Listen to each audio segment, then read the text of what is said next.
আমি সনাতন ধর্মী ভাইদেরকে বলবো, ইসকন এটা কোনো ধর্মীয় সংগঠন নয়। এটা ধর্মের সাইনবোর্ড ব্যবহার করে সারা বিশ্বে সন্ত্রাস করে যাচ্ছে, যার প্রমাণ হলো বাংলাদেশের আজকের এই হত্যাকাণ্ড। সনাতন ধর্মাবলম্বী ভাইরা যদি এই ইসকনকে নিষিদ্ধ করার জন্য দাবিতে রাস্তায় না নামেন, ইসকনের বিপক্ষে কথা না বলেন, ইসকন সন্ত্রাসী সংগঠন, তাকে নিষিদ্ধ করা হোক এই মত পোষণ না করেন, তাহলে এদেশের আপামর মুসলিম জনতা হিন্দু ভাইদের পণ্যগুলিকে বর্জন করতে বাধ্য হবে।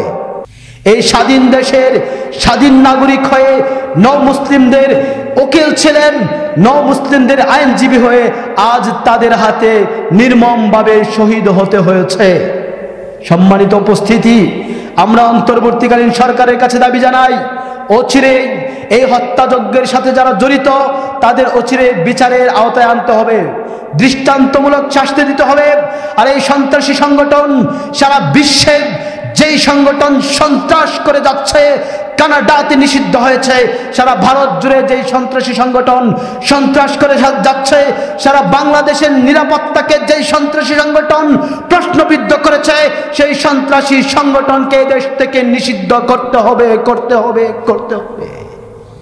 সম্মানিত সুধী, পাশাপাশি আমরা সাবধান করে দিচ্ছি দেশের সকল নাগরিকদের, কোনো সন্ত্রাসের প্রশ্রয় দিবেন না, কোনো সন্ত্রাসের পক্ষে কথা বলবেন না, কোনো সন্ত্রাসের সাফাই গাবেন না।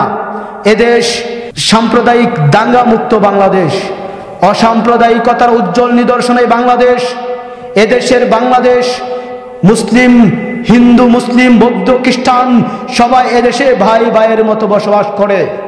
এদেশে হিন্দুরা মুসলমানের প্রয়োজনে সাড়া দেয়, মুসলমানেরা হিন্দুদের প্রয়োজনে সাড়া দেয়। এদেশে মুসলিম বাড়ির কাতারে কাতারে হিন্দু বাড়ি রয়েছে, হিন্দু বাড়ির সারিতে সারিতে মুসলিম বাড়ি রয়েছে। এদেশে মসজিদে আজান হয়, মন্দিরে ঘন্টা বাজে। সুতরাং এই দেশকে সাম্প্রদায়িক দাঙ্গা তুলে দেওয়ার, সাম্প্রদায়িক দাঙ্গা লাগানোর যারা বৃথা চেষ্টা করবে, অপচেষ্টা করবে, তাদের ব্যাপারে আমাদের সতর্ক থাকতে হবে। আমি সনাতন ধর্মী ভাইদেরকে বলবো, ইসকন এটা কোনো ধর্মীয় সংগঠন নয়। এটা ধর্মের সাইনবোর্ড ব্যবহার করে সারা বিশ্বে সন্ত্রাস করে যাচ্ছে, যার প্রমাণ হলো বাংলাদেশের আজকের এই হত্যাকাণ্ড, ভারতের অসংখ্য হত্যাকাণ্ড। সুতরাং সনাতনী ধর্মাবলম্বী ভাই বোনদেরকে বলবো, আপনারা এই সংগঠনের সহযোগিতা করবেন না, এই সংগঠনের পক্ষে আপনারা কথা বলবেন না। অন্যথায় এই অসাম্প্রদায়িক বাংলাদেশে সাম্প্রদায়িক দাঙ্গা শুরু হবে, আর তখন কেউই ভালো থাকবে না, কেউই সুস্থ থাকবে না। সাম্প্রদায়িক সম্প্রীতি যদি নষ্ট হয়ে যায়, তাহলে কোনো মানুষ অক্ষত থাকবে না, কোনো এলাকা অক্ষত থাকবে না। এদেশের মুসলমানেরা, সনাতন ধর্মাবলম্বী ভাইরা যদি এই ইসকনকে নিষিদ্ধ করার জন্য দাবিতে রাস্তায় না নামেন, ইসকনের বিপক্ষে কথা না বলেন, ইসকন সন্ত্রাসী সংগঠন, তাকে নিষিদ্ধ করা হোক এই মত পোষণ না করেন, তাহলে এদেশের আপামর মুসলিম জনতা হিন্দু ভাইদের পণ্যগুলিকে বর্জন করতে বাধ্য হবে, হিন্দুদের দোকানগুলিকে বয়কট করতে বাধ্য হবে, হিন্দুদের সাথে ব্যবসা বাণিজ্য করতে বাধ্য হবে। তখন সবারই জীবনযাত্রার মান বিঘ্ন হবে, এই কথাটা সকলের বুঝে রাখা উচিত। এদেশ সাম্প্রদায়িক দাঙ্গা মুক্ত, অসাম্প্রদায়িকতার উজ্জ্বল নিদর্শনে বাংলাদেশ। সারা বিশ্বে অসাম্প্রদায়িকতার নিদর্শন নিয়ে মাথা উঁচু করে এদেশ বেঁচে আছে, ইনশাআল্লাহ বেঁচে থাকবে বহুকাল।